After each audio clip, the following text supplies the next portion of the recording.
Sa ulo ng mga balita sa Pangasinan. Pagsusulong ng mga benepisyo ng mga Pangasinense sa ika-6 na distrito ng Pangasinan, patuloy na tinututukan. Mga programa para sa mga manggagawa, patuloy na isinusulong ni Representative Ramon Monchinguico Jr. At Bagyong Maymay, nagdulot ng pagbaha sa ilang lugar sa Pangasinan.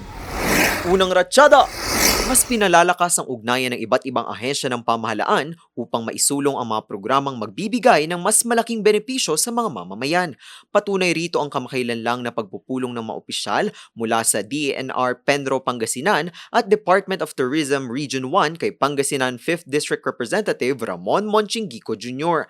Dito, tinalakay ang mga plano at layuning nais isulong para sa distrito kabilang ang mga programang nakatuon sa pangangalaga ng kalikasan, pagpapalakas ng turismo, at iba pang inisyatibong makatutulong sa pag-unlad ng komunidad. Nagkaroon din ng talakayan kung paano higit pang mapagtitibay ang koordinasyon at pakikipagtulungan ng tanggapan sa dalawang ahensya upang mas maging epektibo ang pagpapatupad ng mga proyekto at serbisyo para sa mga mamamayan.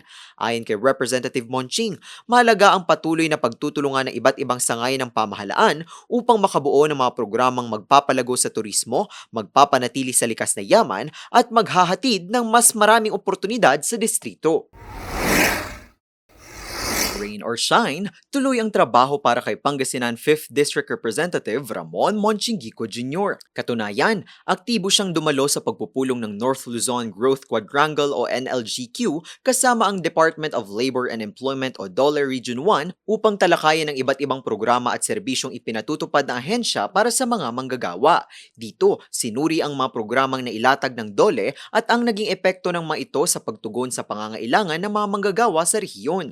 Layunin din ng talakayan na matukoy ang mga hakbang upang higit pang mapalakas ang pagpapatupad ng mga programa sa larangan ng trabaho, kabuhayan at proteksyon sa paggawa. Sa kabila ng hindi magandang panahon, ipinakita ng mga kalahok ang kanilang patuloy na dedikasyon sa paghahanap ng mga konkretong solusyon at pagpapalawak ng koordinasyon sa pagitan ng iba't ibang ahensya upang mas mapabuti ang kalidad ng serbisyo para sa mga manggagawa.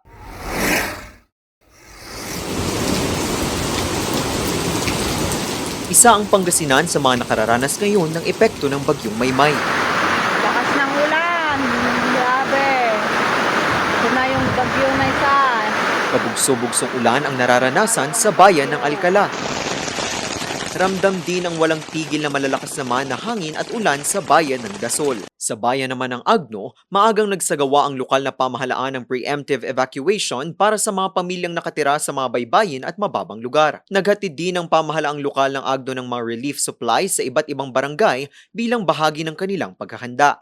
Kabilang sa mga ipinamahagi ang bigas, mga delata at mineral water. Naitala rin ang pagbaha sa bahagi ng MacArthur Highway sa bayan ng Calasiao. Bagamat nakakadaan pa ang mga sasakyan, pinayuhan ng mga motorista na mag-ingat dahil sa madulas na kalsada at posibleng pagtaas pa ng baha.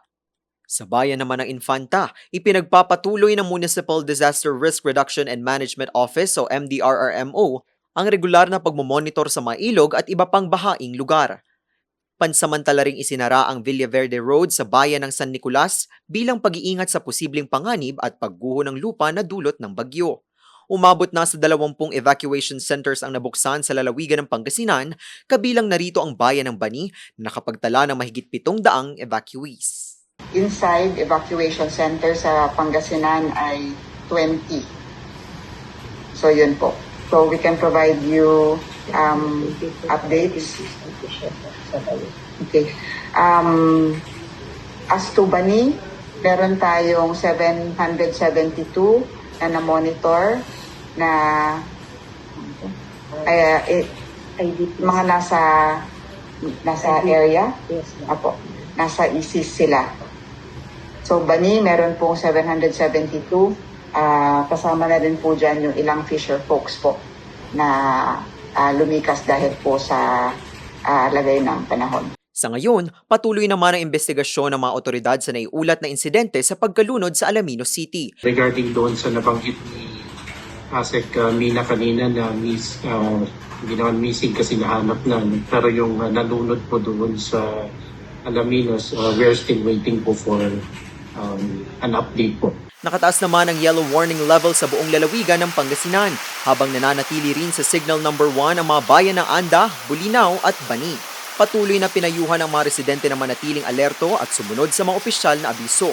Nakabantay naman si Governor Ramon Monmon V. Gico III sa sitwasyon sa buong probinsya at ipinangako ang agarang tulong sa mga labis na naapektuhan ng bagyong Maymay.